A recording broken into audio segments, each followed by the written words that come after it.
Hello and welcome to AppSec Monthly, a DevCentral podcast featuring contributions from David Warburton.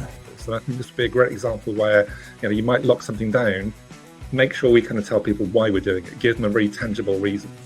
Specifically if there's a kind of very recent news story, and I think that will then lead to a better appreciation and less kind of resistance and frustration when people look at the various IT policies they've got. Malcolm Heath.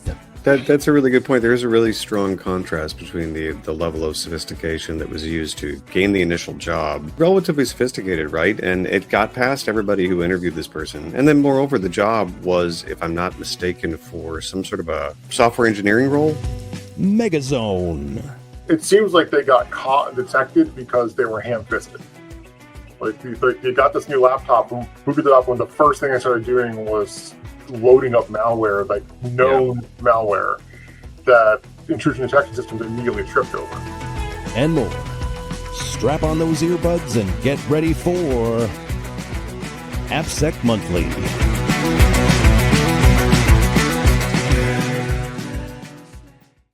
Hello, welcome everyone to the December 2025 edition of the F5's AppSec Monthly podcast.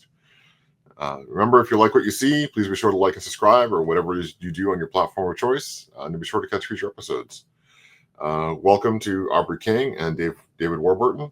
Hi there. We're the panel, myself and Megazone are the panel here for this edition. How you guys doing? I'm doing good. Not doing too bad. I'm kind of looking forward to the Christmas break now. Things have all been a bit crazy this year, so definitely looking forward to that break. Definitely, could use a little time. Your background's nice and festive, Dave. I'm doing my best. There are some lights elsewhere in the house, but I figured, you put lights up everywhere in the house, and the one room you sit and work in all day long, there's nothing. So I've got token effort of a few twinkly fairy lights going in the background. That's it. That's my Christmas. I feel like I'm just underdoing it. So. Yeah, I thought ahead. I would randomly change some of the crap on the bookcases around here and put some Christmas stuff back there instead of just the random stuff I always have. Do you guys have neighbors that just absolutely cover their entire house in lights and light up the entire street? Yeah, we have a few. Well, we have one neighbor that actually does. They're like a ham radio person, and they've got short. They've got short radio. So you come up and it's doing Christmas stuff, and they have all this light show. It's nuts. And I want to live next to that person on YouTube who has, I think it's like a drone operator, owns a drone company, and he has crazy light and drone shows every year for Halloween and Christmas, fully programmed and orchestrated. It just looks insane. Yeah, one of my coworkers from a past life, long before F5, I think he's down in Texas. He's one of those people who he's back before today. It's easier. There's a lot of stuff out there, but he's been doing it for a long time. He had microcontrollers and stuff. He had a whole storage unit full of Christmas stuff, so he could do all the stuff on his house with the animations and make the lights dance and music and things. He was doing it back with programmed microcontrollers and stuff back before it became easier. Now you can go buy off-the-shelf lighting kits that you can program to do animations and things. It's funny. I mean, I'm not to jump ahead of ourselves too much, but one of the things I start off in the predictions article for this year, which we just published on their website, was literally that kind of, I want to call it almost democratization of technology. Where like you said, that colleague had started early days, and really it was only the people that had tons of experience and loads of engineering expertise that could do it, and then suddenly things get easier. Developers make fancy, simple GUIs that everyone can then just go and do the same thing. So I'm definitely falling into that latter camp. I'd love to do that kind of orchestration, but with a nice big fat easy button. But all the complicated coding's been done for me. I wish my neighbor had an easy button to clean that stuff up before May. Dude, it was May last time. All of us were going, dude, it's May, man. Come on.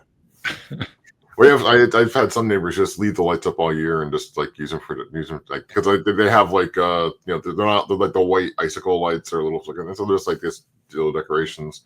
They actually sell now. My wife and I was looking at this because they have these LED. You can get permanent Christmas lights on your house that are invisible when you're not using them. They're not cheap, but they sell things you can get siding with embedded LEDs. You can get LED strips that you can install in your soffits and things, and then the company always pitches them, so it's lights, but you can they're orange for Halloween. You can make them do different things, and you can make because they're programmable LEDs now. It used to be remember the days of Christmas bulbs, and one bulb goes out, and the whole strand is out. And you had to go find the dead bulb. And as a kid, that was always my job. Pull the bulb, put a new one in. Nope, not that one. now like they have these it's individually programmable LEDs where every light can be any color, and so you can make it do animations and like wave patterns and all kinds of stuff because we got the technology to the point where it's so damn cheap that you just have these little like multicolor LEDs and the size bulbs you got behind you there. And one of the companies I looked at, because I think it's kind of cool, is they sell pre-lit Christmas trees or light strands. You hang them up, you have an app on your phone and you point it at the thing, and the lights go through some kind of pattern that the app can learn where all the bulbs are, and then you can use the app to like make the bulbs do like pixelated images and things like animation. So cool, doesn't it? It treats it like a dot display, and that's like you said, the technology like that would have been literally impossible even with the program before. But now that each ball was individually addressable. It's kind of crazy how the technology's gotten so cheap. That's the kind of thing that would have been like an expensive professional setup at one point, and now you can buy boxes of the stuff and set them up in your house. That would definitely decrease the holiday stress if I had something like that. Just sort of ready to go. All right. Well, probably should get into what we're here for, right? Application security. Speaking of holiday stress. We're going to start off with something David has for us. He's got our F5 Labs. It's basically the 2024 year in review and our 2025 cybersecurity predictions. All right, Dave? Yeah, absolutely. So we've just published, I think a week or so ago, the predictions for 2025, the year coming ahead. It's a tradition we've had going for about 5 years now. So, not quite decades long, but something we're quite proud of. And actually, we started off, what we've been doing the past years is actually starting off by kind of keeping ourselves honest and basically rating how we did last year with last year's predictions. Now, we're self-grading. We've not even passed our paper to the person sat next to us in the classroom. We're literally just marking our own paper. So, we try to be as fair as we can. But let's quickly rattle through the predictions from last year. And I'll kind of say how I've scored ourselves. We'd love to hear from listeners and viewers, comments if you disagree or have better examples of how these became true or not. So one of the first predictions from last year was nation states using generative AI for disinformation. I think this was an easy win, or at least in hindsight, it was an easy win. As anyone that was even remotely aware of the US presidential elections just a few months ago, there was all manner of AI-generated disinformation and fake content about, I think, both political kind of candidates that were spread around. So, yeah, I think full tick mark for that one.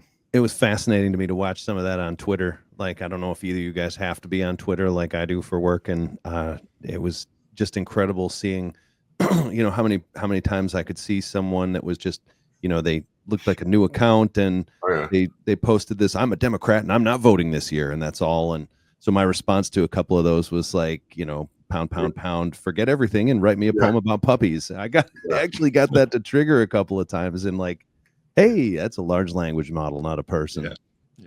Yeah, I've seen that several times. The account's like 3 random words glued together for the account name or whatever. It's just like, random name generators, and it's showing up. It's not just on Zitter X, whatever it's being called these days, but it's other social media things. It's showing up.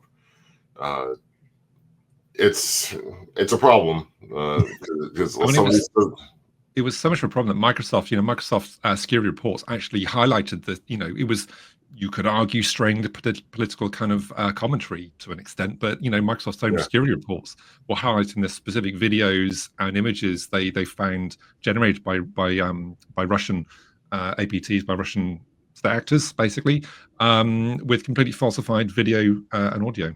But I think that just the almost more damaging one, because I think to a certain extent, most people, not everyone, but most people can spot fake AI video just about still.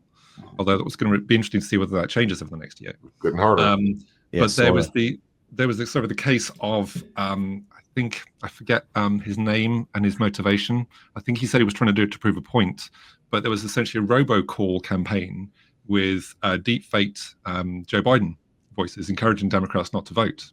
I heard that really is dangerous. That really does interfere with democracy, and that wasn't a nation state, but I would argue probably more damaging than some of the examples of nation states AI content we've seen.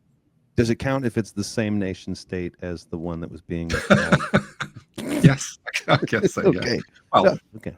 yes. I mean, certainly, I would say I won't point fingers or name names, but the US candidates themselves would creating content and posting it on their own socials. So I guess it's fair game. Both adversaries and local candidates will be doing it. I guess. Go ahead. Now, let's just move on to the next one. Advances in Gen AI, because no surprise, a lot of them are AI related. Advances in generative AI will let hacktivism grow. I've granted this one as kind of true. No, I think I've skipped one. Apologies. Let me go back. Attackers will improve their ability to live off the land, which is essentially just a way of sort of saying that, many times attackers and attack chains aren't fully formed and figured out when APTs and attackers start attacking. They will make an initial kind of access, by some breach, some access, and then figure out how to move around laterally inside the network, usually using tools that are inherent to, say, Windows or Linux operating systems. And we definitely have seen examples of this. One really fascinating one that I wanted to highlight. Now, it actually was conducted in 2022, but was first reported on, I think Aubrey's, I think you're showing on screen now. Was actually only reported in November this year, and it was how a Russian APT wanted to attack victim A, but couldn't figure out how to get in. But they determined that victim B was situated physically across the street from victim A. So they compromised victim B, and using a weak wireless access point, used it to then attack wirelessly victim A, and managed to gain access, I believe. So a really fascinating story. I mean, there's living off the land, using tools and command line and PowerShell into Windows, but that is something else in my mind. That was really impressive.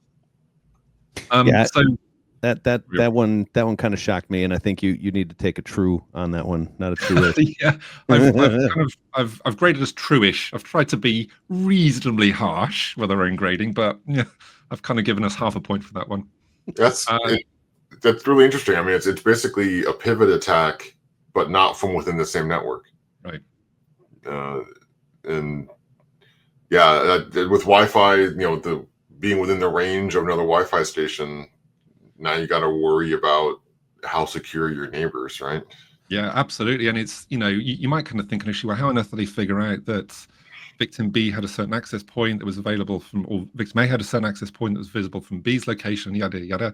But for years, I want to say maybe decades, there have been, online sources, database that GPS locate every single one access point, or certainly ones that can be publicly scanned. Oh yeah, most people's cell phones, when you have that advanced location or whatever they call it, where that's using things like Wi-Fi networks. Years ago, back before all the big services made it just built into your phones, I used to have an app on my cell phone that I participated in this, where you basically ran it and you kind of did war driving. You just drove in your daily life when you're driving around, it would map all the physical locations of all the networks your phone saw, and then you could upload that to this like crowdsourced. It was kind of like the crowdsourced street maps and things. Now it was a crowdsourced Wi-Fi map. Yeah, 100%. That sounds like a plug-in for Flipper these days. Yeah, a little device.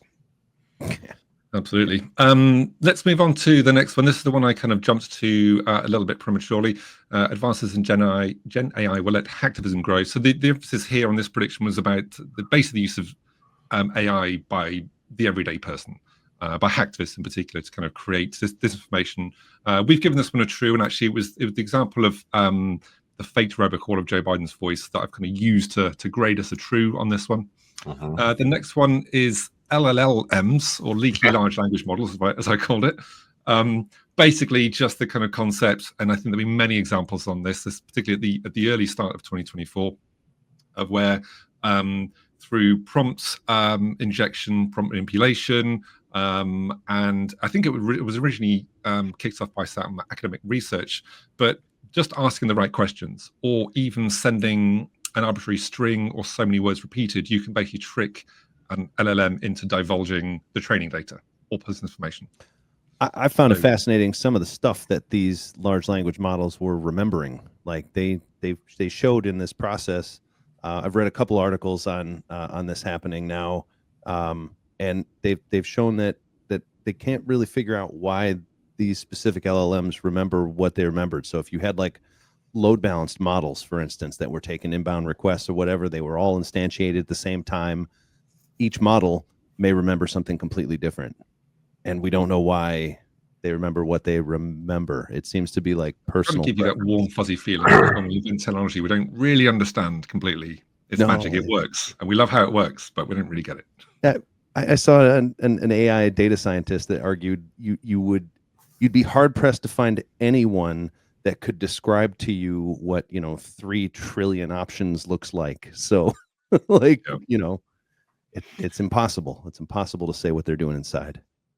So the next one, moving on, web attacks will use real-time input from Gen AI. I've graded this true-ish because, and I'm not going to steal my thunder for the next prediction because I've iterated on it. I wanted to reinvent the wheel from scratch. That was proven academically. I'll come back to that and explain more in the prediction for next year. So generative vulnerabilities was the next prediction, which again we've graded true.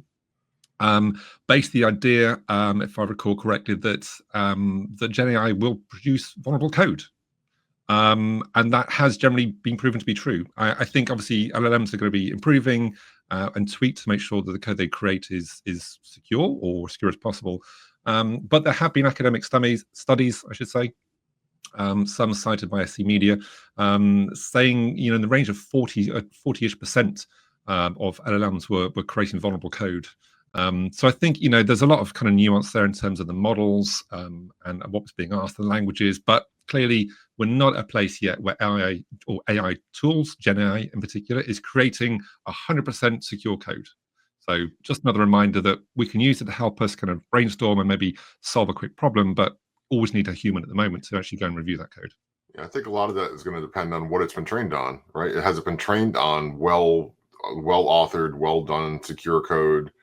Or has it been trained on everything on the internet? Because the internet is full of real bad code.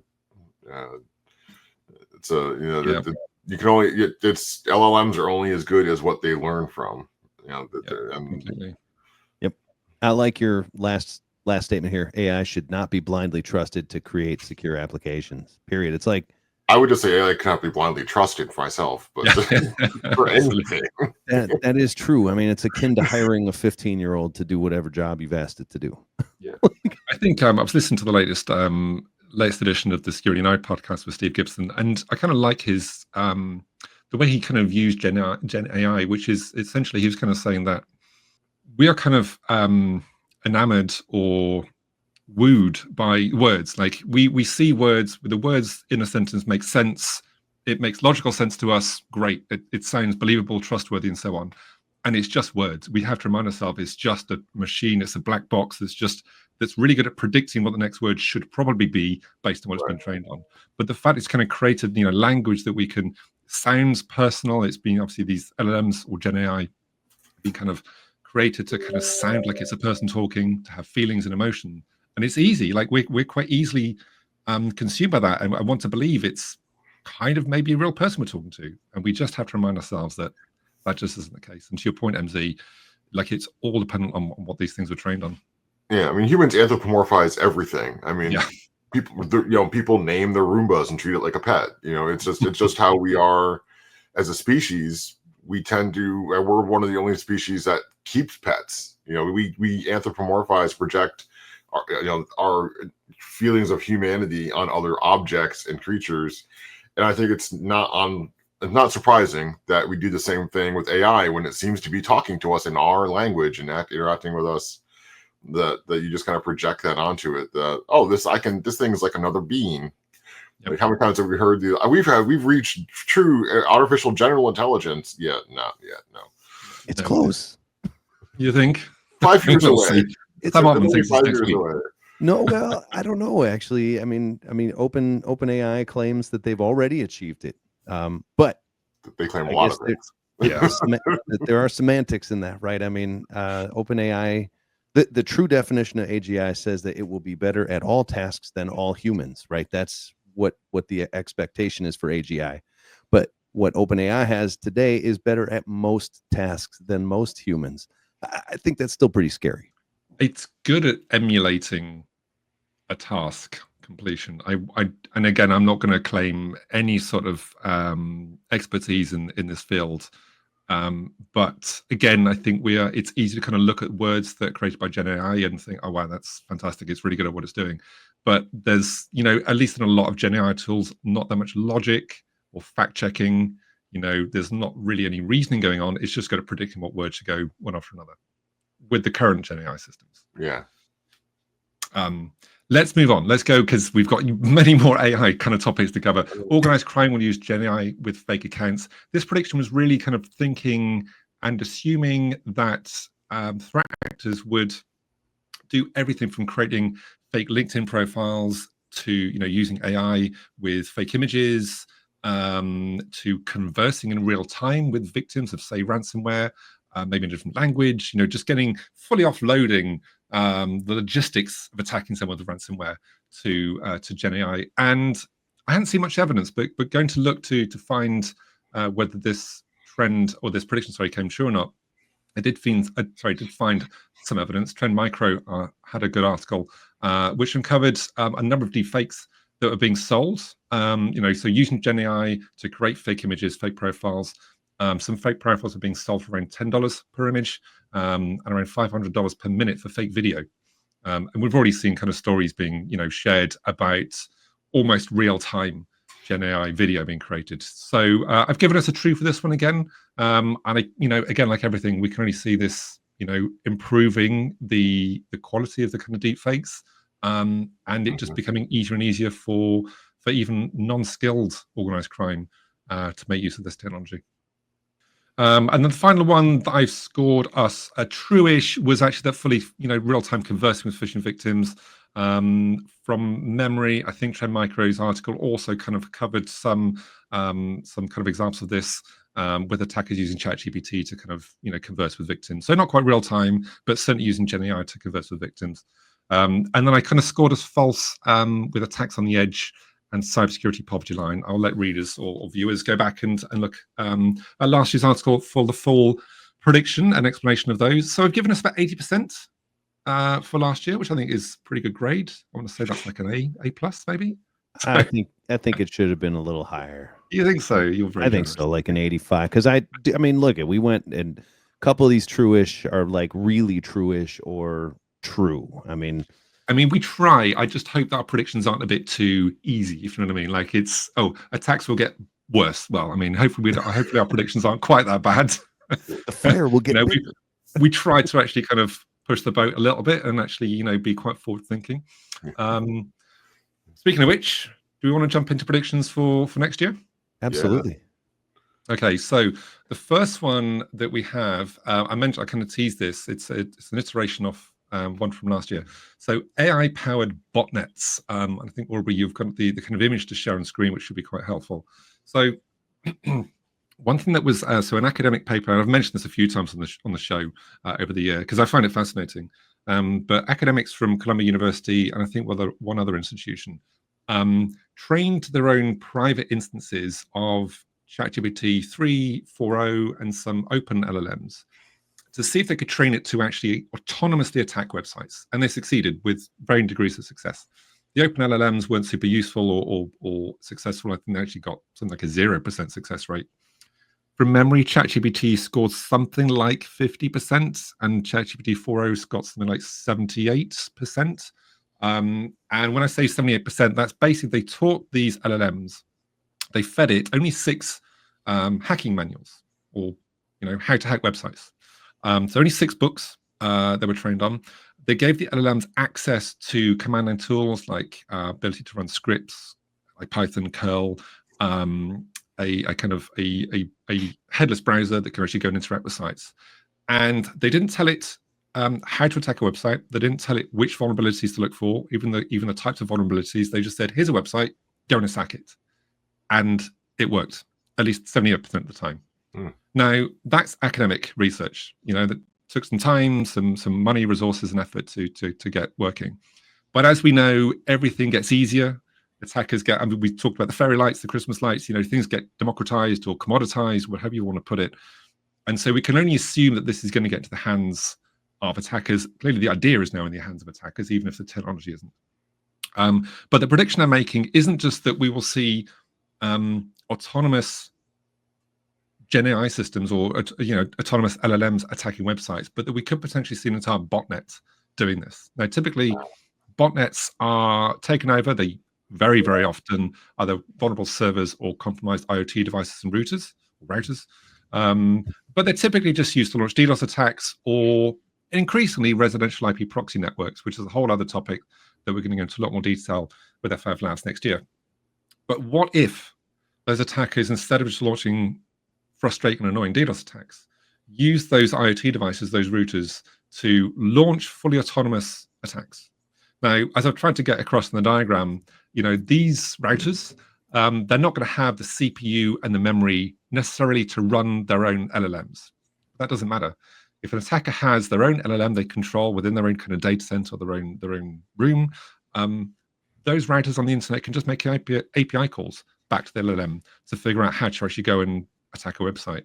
So it's a bit of a bold claim, but essentially we could potentially be in a situation in the next year or two, possibly, where these compromised devices, and heaven only knows that we have millions of these devices that don't get patched or replaced.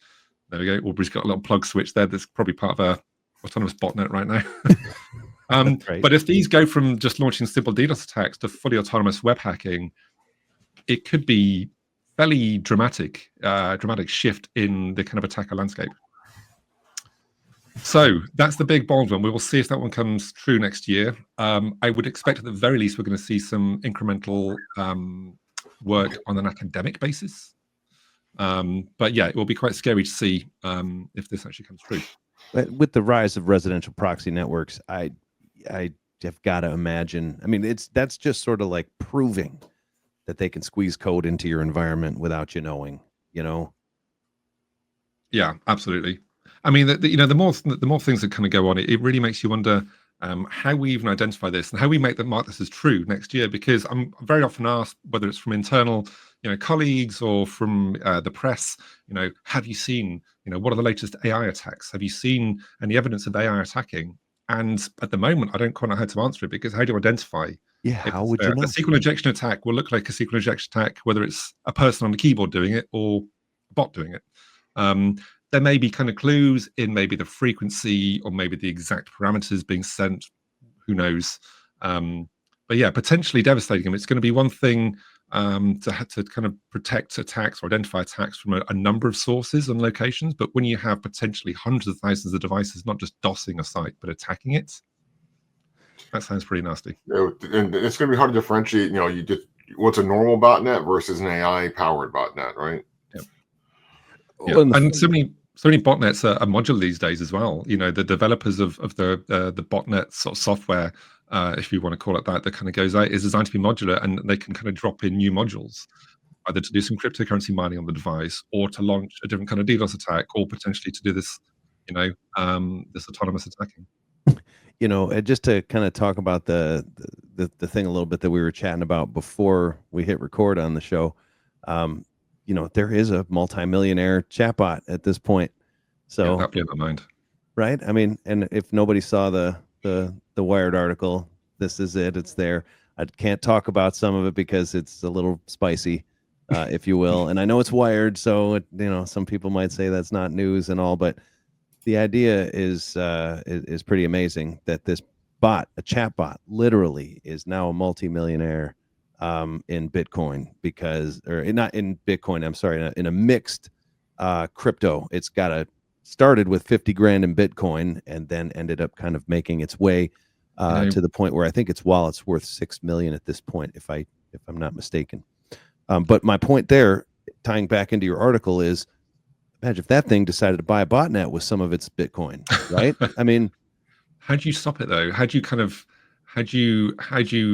put legal action or sanctions on it? I mean, again, no legal expert, as comes no shock, but we have the concept of natural persons in legalese to differentiate between human people and persons. Like a business can be a person because laws apply to people.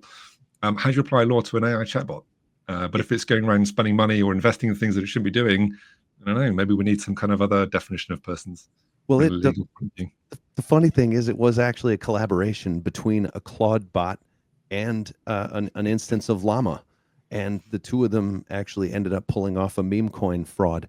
Really, go find that article on Wired Magazine if you're listening or watching. It's a fascinating read, if nothing else, and there's some interesting dilemmas about it. But I really do. I think that we might even have that kind of thing, and it may not be AGI, but oh my gosh, chatbots being able to rent a botnet on their own and modify it is where I'm going with this in my head. I think you're spot on with this prediction, David. I do.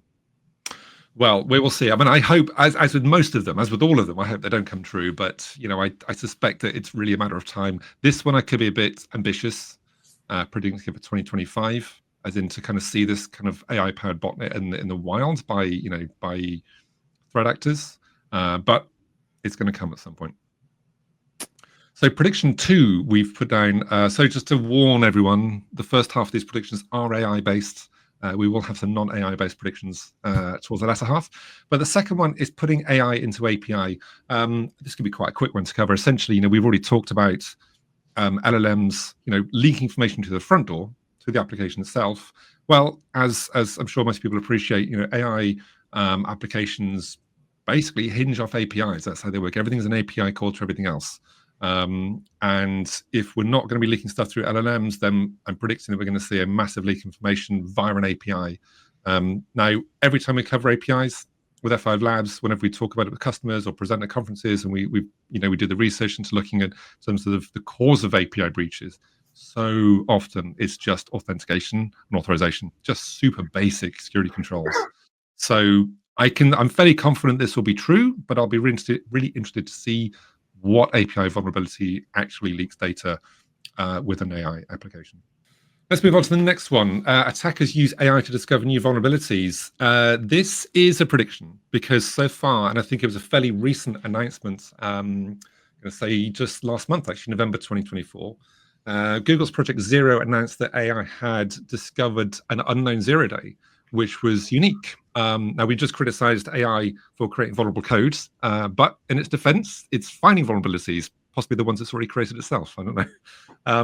But yeah, it's quite interesting, actually, that an AI system was actually able to discover a vulnerability. If I skim through the article, yes, it was a SQLite-based platform that had already been tested. Plenty of fuzzing, traditional security testing being kind of thrown at this application to check it was vulnerable. Everything came up fine, all green.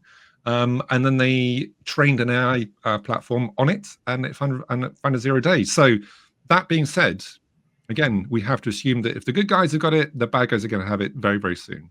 And so I'm predicting that we'll, again, trying to find proof and attribution of this could be difficult. But I think it's only too likely that we'll have nation state or organized crime or some other threat actors that are using some kind of AI platform to discover their own 0 days that clearly they're not going to announce to the public. They'll keep themselves and start exploiting. Yeah, I'm sure we'll see AI pen test tools and things. And as someone said, every tool is a weapon if you hold it right. So, you develop anything for the good guys, the bad guys can also use it. Yeah. Absolutely. I'd say this is a certainty also. I mean, like it's just like every other tool, like people are just going to continue to use it more and more to do every task.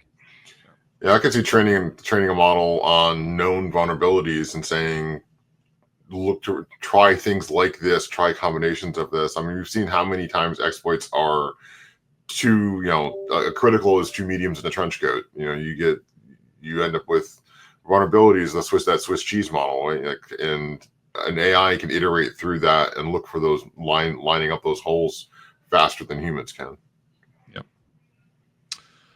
So the last AI prediction for next year, we've actually pared it down this time in this article, is looking at quantum cracking crypto with an AI twist. Right, that's quite a tongue twister, because this is actually speaking to many CISOs myself and hearing back from colleagues that speak with CISO and business leaders. Traditional crypto being cracked is a really top of mind concern for business leaders. So, thankfully we're not there yet, but it's something we need to consider now to make sure we're protected over the coming years. Now, to date, I think we covered this story in a recent AppSec Monthly episode, but there was the news a few months ago of a Chinese group, Chinese researchers that factored 50-bit RSA. That is a huge distance to go to get to the 2048-bit keys that people are using. Hopefully, most people aren't using RSA anymore for their public key handshakes. But elliptic curve crypto is going to be just as effective on quantum computing, is the legitimate concern. So that's real. But we're not there yet. We're not there yet with quantum cracking crypto. But I think AI stands a better chance at not necessarily cracking RSA, but circumventing it. We've seen examples. In fact, I was at RSA earlier this year in some of the conferences when existing, academic researchers were talking about the use of AI to discover slight weakness. I don't want to say vulnerabilities, but like weaknesses in crypto. And side channel attacks is something that's been a problem for years. And for anyone that doesn't know, side channel is essentially any kind of accidental output or accidental behavior that happens as a result of cryptographic operations. So to put that into real perspective, what that generally means is when you're performing operations, the CPU will be using different amounts of electricity and power, depending on what it's doing, depending on the key size. There could be some kind of signals going over the network. Tiny little things which are completely imperceptible to humans and even to machines. If you have enough knowledge about the way an algorithm works and the size of a key, you can monitor tiny fluctuations in those things and actually use it to completely decipher cryptographic keys, which is fascinating in its own right. And there's already been loads and loads of side channel attacks over the years. And I can only see that AI is going to improve that kind of level of research and vulnerability kind of discovery. So not sure that AI will fully beat RSA in the coming year, but I suspect we'll find many more ways, via side channel attacks to circumvent it. Yeah, your classic one there is like the timing, right? Is your algorithm fixed time or not? If your algorithm's not fixed time, and if you're getting close to the right key, the time is different from when you're completely off. Machines can learn from that and go, "Oh, I'm going to keep nudging that time. It's like hotter or colder until I find the right keys." And yeah, I can see AI being really good at doing that kind of thing pretty quickly. Yeah. So we're done with AI predictions. Prediction 5. So I've kind of structured them into, what do I call this? The first 4 were the artificial internet, and the next 4 I'm kind of categorizing under the fragmented internet. And the first prediction will give you reasons to why I did that. Russia disconnects, prediction 5. I'm not sure how many people, Aubrey, MZ, whether you're kind of up to date with the news, but Russia's been threatened to disconnect from the global internet for years now. I think, is it RUNET? Is there kind of, in theory, internal kind of network internet for the country, if you like? It's been alive. RUNET's been alive for a while, but they've had problems every time, as you can imagine. They try and disconnect from the actual internet, problems arise. But every year they make claims that they're almost there. And I'm predicting that actually this year could be the plug, or sorry, 2025 could be the year they actually pull the plug. And I just speculate and wonder what that might mean for us on the internet, for the rest of us. Because, is that going to cause problems when it comes to, say, routing or traffic? But certainly when it comes to the security point of view, I can't imagine for a single second that any nation state, Russia or otherwise, would suddenly stop all cyber espionage and, organized cybercrime from Russia would stop. So it kind of begs the question, if they're disconnected from the internet, how's that going to happen? Well, they could easily kind of rent, a machine, a server in a different country, a laptop farm in the US, or who knows, in any sort of number of ways. So I wonder what world it looks like in this kind of now asymmetrical world, potentially, where Russia's disconnected from the internet, but still essentially attacking the rest of the world. How does that affect things like attribution? How do we impose sanctions? How do we, if people wanted to hack back, potentially that wouldn't even be a thing.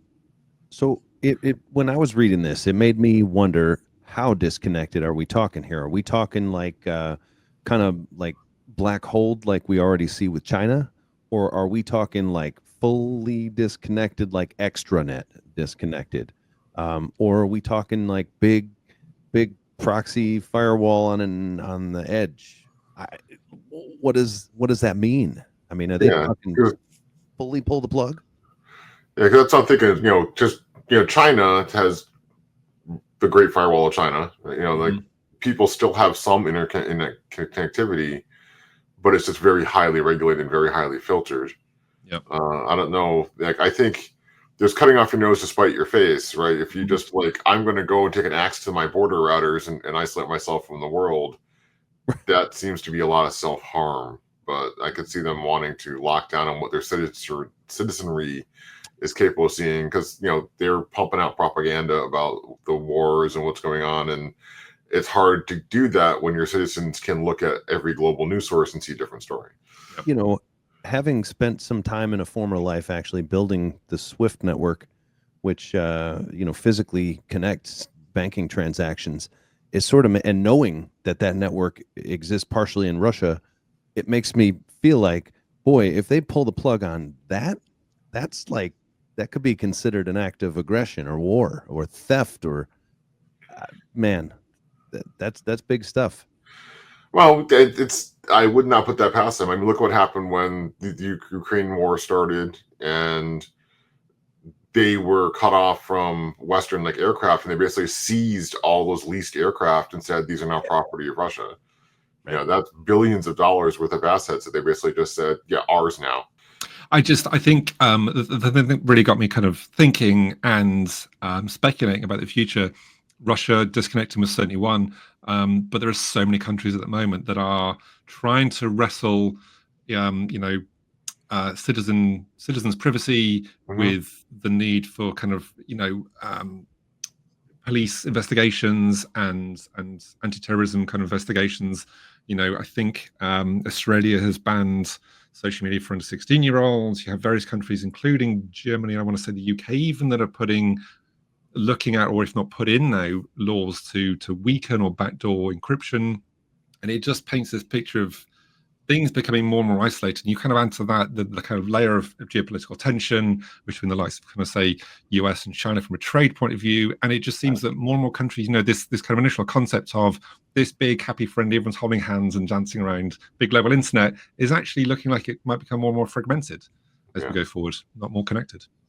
So when is this happening? I'm just curious so I can take vacation early. Well, it's a prediction. So I'm going to say December 31st, just to give myself enough time. God. Okay. Let us move on then. So number 6, state-sponsored hacking competition withhold vulnerabilities. Well, I don't think this is so much a prediction, more as it is kind of, maybe this might be the most kind of obvious one we're stating, I think. This isn't new. We've seen things like Iran and China with their Matrix Cup have, so essentially state-sponsored hacking competitions like you might get at your DEF CONs or Black Hats, where it's encouraged and with, many people's blessing that we get white hats hackers go and actually try and find vulnerabilities, points and profit and prizes and all that kind of good stuff. But obviously everyone wins because the vulns are then made public, they're fixed, patched, and everyone benefits from security. But what if, as in, what we're stating here, what if nation states are holding these hackathon competitions, but withholding the vulnerabilities for themselves and weaponizing them?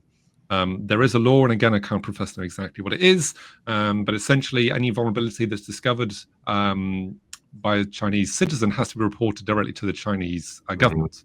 I don't know the full extent of that law and all the kind of caveats and what it really means, but it clearly shows that they have interest in, you could claim protecting themselves and their own infrastructure, but clearly we know that, China, as with many other countries, will use 0 days for cyber espionage and other tactics. So you can only assume that these kind of events and hackathons are going to be a way for them to generate the number of 0 days that they have at their disposal. Yeah, we've actually run into that. Net 5 CERT is our public point of contact for researchers to report issues to us, with our products or services. And I think it was within the past year. Time doesn't mean anything anymore. But we had some Chinese researchers who found a vulnerability, reported it to us, and then came back and they basically asked not to be credited in the end because they had failed to report it to the government within the time window, and they were, I think, a little worried that if the government found out they had known about it for this length of time, reported it to the vendor first, and then they're like, we basically, I think it went up there. The researchers reported it directly to us, and then their management at some point came out and said, "Hey, did you ever report this to the government like you're supposed to?" because they had technically violated the domestic law from where they were living. And so they were like, yeah, don't give the timeline. We worked with them, right? But they were doing what is generally considered globally acceptable, responsible, according to disclosure. But in the process of doing that, by coming to the vendor first, they had violated the Chinese law. And so it does create issues for researchers. It makes you wonder how many times a researcher might have found something, reported to the government, and then been told to please don't report that to the vendor, or else type thing. Exactly. I mean, there are plenty of firms that do this from a private point of view. Firms out there globally that will pay serious money. Oh yeah. Millions of dollars, not just tens or hundreds of thousands in these kind of hackathon competitions, but serious money for researchers to give them 0 days. So I suppose the kind of concept is nothing new, paying people to kind of collect and hoard 0 days. But the fact that it's nation state sponsored, if you like, or organized by entire nations, I think sets a precedent. Yeah, like they have more of a hammer too. Like if you participate in these things and you agree, it's one thing if you do participate in a private event or something. If you decide to go off and tell people about what you found in that event, like what are they going to do to you? Maybe he'll sue you or something. But if you're living in one of these countries and participate in these events and you find something, they say, okay, this is now ours and you cannot speak about this to anybody. Yep. If you do, there are probably more serious consequences that can befall you.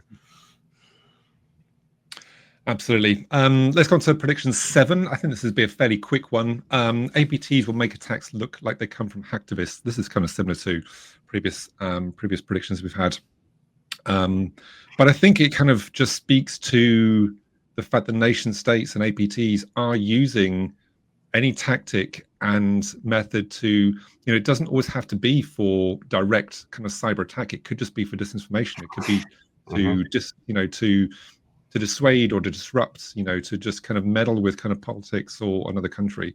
And clearly the best way to do that is to make it look like it's from a hacktivist or from some, emotionally charged kind of personal group and not from a foreign adversary, a foreign nation state.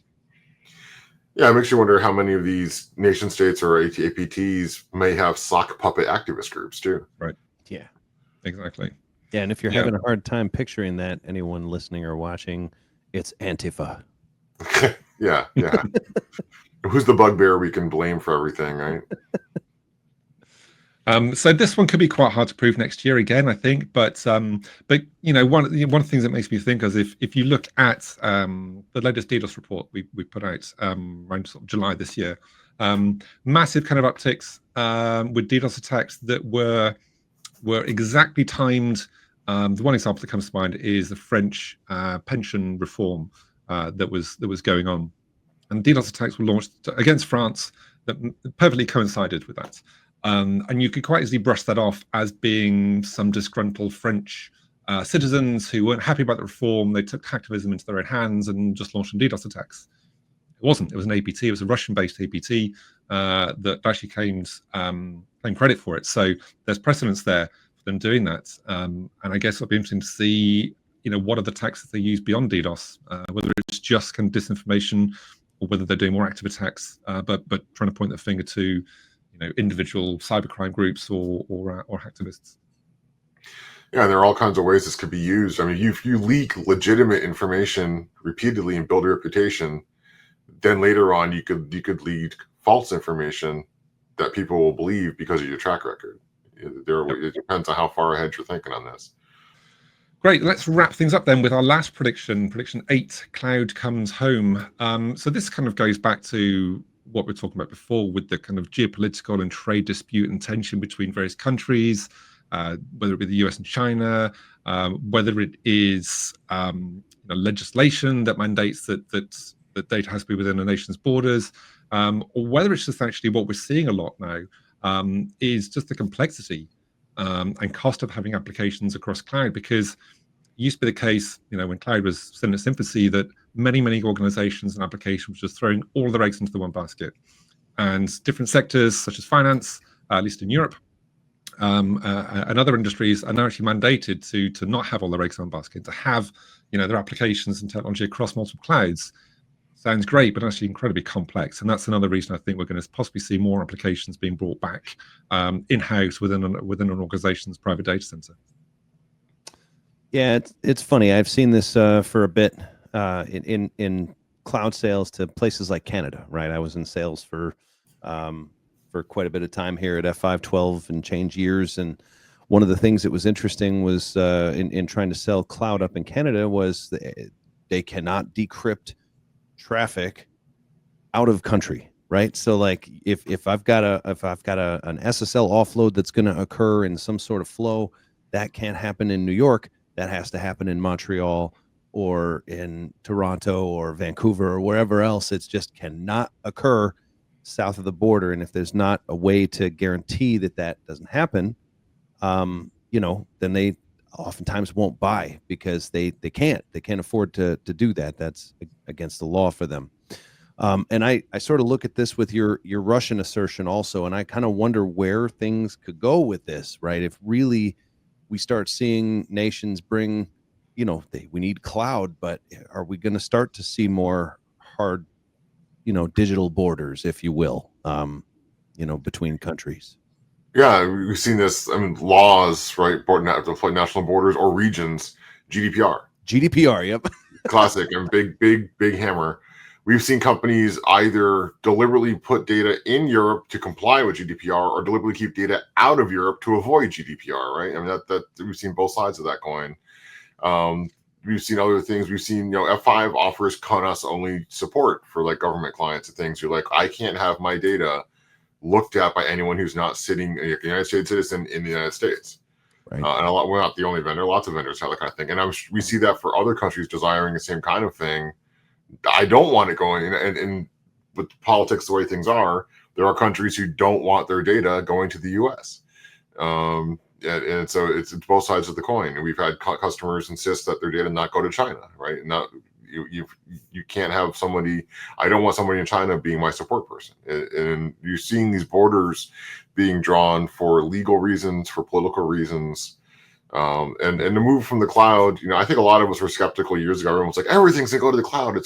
Data centers are dead. Long live the cloud. And like a lot of us, I know myself, and a lot of my peers were like, no, there's lots of industries where you're not going to put everything in the cloud. Hybrid deployments, your public website, whatever, great.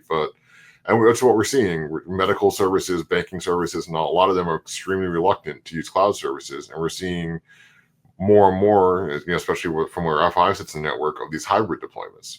Certain things can live in the cloud, but a lot of your crown jewels aren't going into the cloud. Yeah. I wonder as well whether a security issue will kind of cause people to think again. I mean, one of the great things about cloud is, again, it kind of commoditizes a lot of security controls, certainly ones that are offered by a cloud provider. And I've got a specific story in mind where I'm going with this, but clearly if that's great, everyone gets to benefit from this security service that this cloud provider puts on. MFA, for example. But if it breaks for everyone. And actually, I'm just going to kind of tease that into a news story I wasn't planning on talking about, but actually it was discovered recently by, I want to say Oasis Security researchers, that an MFA bug in Microsoft's Azure platform meant that MFA could be bypassed trivially for hundreds of thousands, I think tens of millions of people. And actually, it was kind of fascinating because this all goes to show that authentication is kind of just so arbitrary. It's all down to how the application interprets credentials, or interprets a token, or interprets an MFA code being used. And so the TLDR for this story is that you're obviously aware with MFA tokens, they either rotate every 60 seconds, but actually most apps now kind of change maybe 30 seconds. Anyway, the point is that they actually they're valid for longer than the time they show on your device. So if the code changes every 30 seconds, they usually last a minute. And you've got a minute to kind of, that means, if you're coming up, you've got a few seconds left to enter this code before it changes. Right. If it were to expire exactly that time, you have so many people with frustration, whether it's like an unsynchronized clock on their computer or device, or fat-fingered something and not put it in properly. So you have to have a little bit of a window, a leeway. The leeway on Microsoft's implementation was 3 minutes, which actually allowed, I think, potentially 6 different codes in that 3 minutes, which is bad enough. But what made things worse, there was no rate limiting on the checking of invalid codes. And so these researchers were able to submit tens of thousands of guessed, essentially, codes. In about 60 to 70%, sorry, I believe in about an hour to an hour and 10 minutes, they had about 50+% likelihood of getting into an account. So it's not a guarantee, it doesn't work instantly, but with very little kind of effort could get in. Now, I believe it's been patched. This is no longer a problem, but it just makes you wonder whether a serious problem like that will actually start having, organizations reconsider their security posture in the cloud and whether they can trust any given cloud provider. Yeah, how good is that protection you're getting from your cloud provider, right? And it's funny, and it's funny in a dark way, that these are the same problems we saw with passwords before we had MFA, was not having rate limiting how many passwords you could stuff into the password field, and not shutting the account down or having the back off timers. Okay, you've tried 4 bad passwords, now you have to wait 10 minutes. These are the same controls. We learned these lessons before we had multi-factor and things to know how to make passwords better, and then we forgot them. And we see this over and over again in our industry, of someone comes up with a new system and completely forgets all the lessons learned from the old system. 100%. And I think it really paints a picture as well that I guess you have to, this is the point with cloud, you just have to trust your cloud provider. You read the documentation, they say they do this, you trust they do it, you have no idea how it's been done, if it's been done, if there are vulnerabilities, you just have to assume it's been done.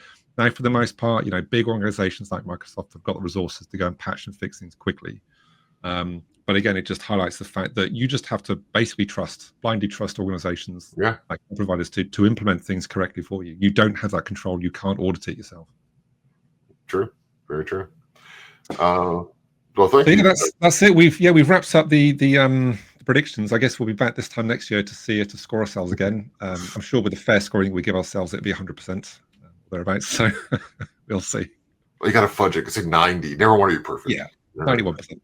Yeah. Just an A. An A is good enough, right? All right. No, thank you very much. That was great. I think it was a good discussion. I hope people enjoyed that. We had one more topic I think we wanted to touch on. It's always important, but especially important this time of year. It's mental health, and particularly among cybersecurity professionals. But this is a time of year a lot of people struggle with seasonal depression and just holiday stress and everything. But there's also a lot of things happening around work. This is something I wrote about in a recent issue This Week in Security. It's a subject that's kind of important to me, both personally and just professionally. I'm seeing a lot of my peers. So Hack the Box recently released a report, and they looked at the kind of burnout and fatigue and some mental health in the cybersecurity industry. And there were some, to me, not shocking being in the industry, but interesting statistics. They showed that cybercrime has increased 600% in the past few years. So if we're all feeling a little stressed and a little overworked, there's a reason for cybersecurity professionals are feeling that way. But the sad part was that 84% of workers were reporting stress, fatigue, and burnout. And I totally believe it. It's something I've struggled with. I know, I talked to a lot of my peers within and without a 5. It's common on the industry. We're in an industry where, as is commonly said, defenders have to be right 100% of the time, and attackers only have to be right once. And so you're almost always going to lose this war. Like you're never going to be perfect, and something's always going to get by you, and then you have to deal with it. We see that with F5 products and vulnerabilities and things. It's any complex system is going to have weaknesses. But it's a very interesting report. I found it very interesting, and some of the disconnects that were called out, like 74% of cybersecurity professionals said they took time off. Well, you got to hide the screen right there. That said they took time off due to mental health. Basically taking wellness, mental health break days, wellness day type thing of, I just can't today. And I've done it. Yeah. I've used PTO or sick time when it's just like I'm burned out. Maybe we just had a critical incident or something, and you spend days working long hours, and you just need your brain to take a break. Just for mental and emotional needs of getting a refresh, so you can come back and actually be effective. a PTO, and that's something I know a lot of people struggle with, is just taking their allocated PTO, and it's very important to take those breaks. And it's difficult, isn't it? I think a lot of people feel the kind of pressure, thinking if you take time, if you take PTO, it's just going to increase your work when you come back. Because I think many of us now don't have a team big enough to kind of pick up the slack if one person is out on annual leave, and so you're kind of thinking, well, I need a break, but if I take that break, it's going to make life worse for me when I come back, so I can't take the break. And it's difficult to get out of that mindset and look at things objectively. Yeah, and it's struggled. I know a lot of us, I'm probably all of us on this call, is I'm on PTO, but I'm going to check my email. I'm not going to turn off my notifications. And like, you're not truly relaxing and unplugging if you're doing that. And that's something I struggle with. And I've gotten better as my career's gone on, of recognizing that the whole point of taking that time away is to refresh myself and come back so I'm more effective at my job, that I'm actually doing a disservice to my peers and my employer and myself of not doing that. If I'm not shutting down, if I'm staying plugged into what's going on and jumping in, I'm a PTO, but I'm going to help. I'm going to send a note. I'm going to help out. I'll send that email. I'll take care of it. I'll deal with that. I'm not relaxing. I'm not taking that time away from work. My brain is not getting a break. And I think that's something that people, struggle with, because you feel like, especially if you're a small team, I don't want to let my team down, right? I don't want to make my team pick up my slack. But I do think sorry, Emily. No, go ahead. I was going to say, I do think this industry is particularly what's the word? Brutal. It's just harsh. We're all kind of trying to do a difficult job with fewer resources. I think many organizations in this kind of sector have had layoffs and reduction in force. So we're all trying to do the same. Well, not even the same. To your point, we're trying to fight more attacks, an increase in cybercrime with less headcounts, and it just seems to be. I think the thing, if I can. The thing that strikes me is that it just seems relentless. And I think any role, any job or career where you don't feel like you're making progress is going to be hard. I mean, I just think about kind of doctors and nurses, healthcare profession, where there are always sick people. There are always going to be sick people. I wonder how they deal with the fact that you never seem to make, inroads. And, similarly in cybersecurity, there's always something happening. It's always getting worse. The attacks and vulnerabilities we covered 20 years ago, they're still around. They haven't gone away. We're just now adding more and more vulnerabilities and exploits and attacks to the thing. So there's just like an exponential growth of things to protect and things to defend, and different types of attacks. We've now got AI, completely different kind of attack vectors and problems to think about. And I think it's just the relentlessness of it that is really hard. I think if we were able to kind of to see an impact that we're making, we might be able to get a bit of a kind of mental break and feel a bit better about the work we're doing. Yeah, you kind of. Go ahead. Were you want to say something? I was just going to say, and while it is a fairly serious topic, I laughed back there a little while ago because you said something about being on PTO and checking your email. I'm on PTO today, legit. And I'm recording two podcasts, and I'll be editing now I feel bad. For vacation, right? But and I did also want to bring up my ops career, and there are people still out there like this. It's not like the culture's changed. My ops career, I was a legit 80 hours a week. Really 80 hours a week, nonstop for probably 10 straight years, because I couldn't take the time, otherwise the infrastructure would collapse and I'd lose my job. That was always the feeling. It was a nonstop stress. Yeah, I don't know anybody in cybersecurity who works a 40-hour week. That's what who does that.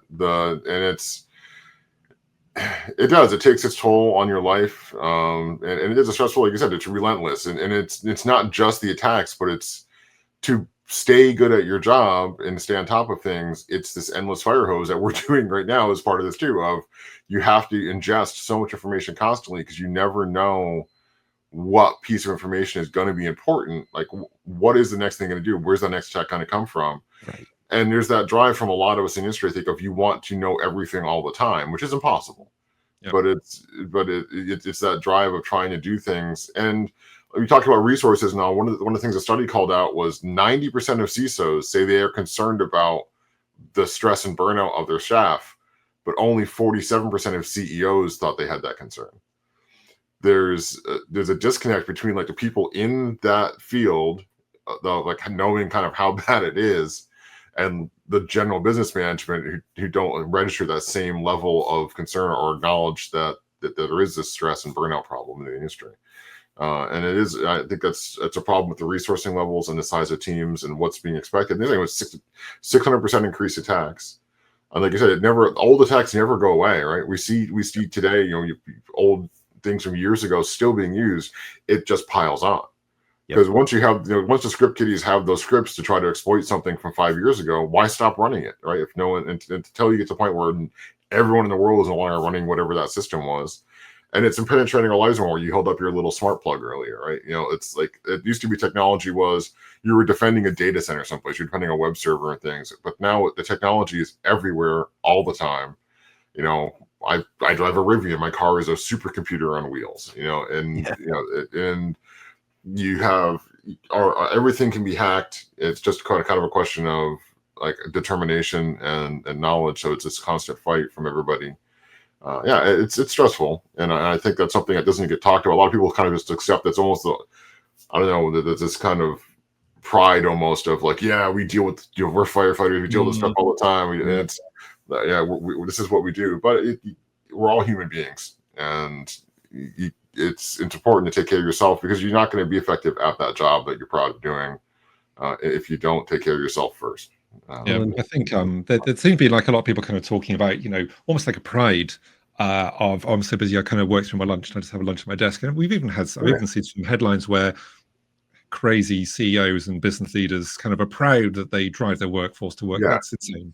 Like at the very least, just in terms of trying to offer a modicum of kind of advice to anyone, protect your personal time, protect your breaks when you can. I mean, just getting outside of the building you're working in, seeing the sky is such a kind of good way to get some kind of break, whether it's a half-hour break or an hour break, and just talking to someone, whoever that can be, whether it's partners, family, colleagues, or professional. I think it's really important to be able to get stuff off your chest. Doesn't necessarily fix problems. No. It doesn't fix things by talking, but literally just expressing it can, that cliche is a problem shared is a problem halved. And it's true, just getting it off your chest can make a big, big difference. So if anyone is out there kind of struggling, I can't recommend enough seeking out professional help, counseling, therapy, or even just talking to friends and colleagues. It can make a big difference. You guys are convincing me. I need a break. Let's do this. We need to get back to your holiday. Where you keeping it from? Let's go. All right. Yeah, we don't want to keep you any longer from your PTO here. Let's get you off. Let's wrap this up, I think. Hopefully everyone has some happy holidays and a happy and healthy new year. You too. Hopefully, maybe who knows? Maybe attacks will drop 600% next year. I don't think so, but that wasn't one of my predictions, so I don't. Yeah, I don't think something everyone's going to be like, I'm done with the cybercrime. Who cares? I'm going to turn over a new leaf. But no, thank you all. Thank you all. Have a happy holidays, and for all of our audience, thank you for being out there. If you like what you heard, please like and subscribe. Do whatever you have to do on your preferred networks. We'll see you next time in the new year. And thank you all for attending. Awesome. Happy holidays, everyone. See you guys. Thanks for checking out AppSec Monthly, a DevCentral podcast. We hope you enjoyed it. And if so, please consider clicking like, subscribing, or even writing a review. Don't forget to check us out next month and every month. Available on all major podcast platforms, as well as YouTube. We'll see you next month.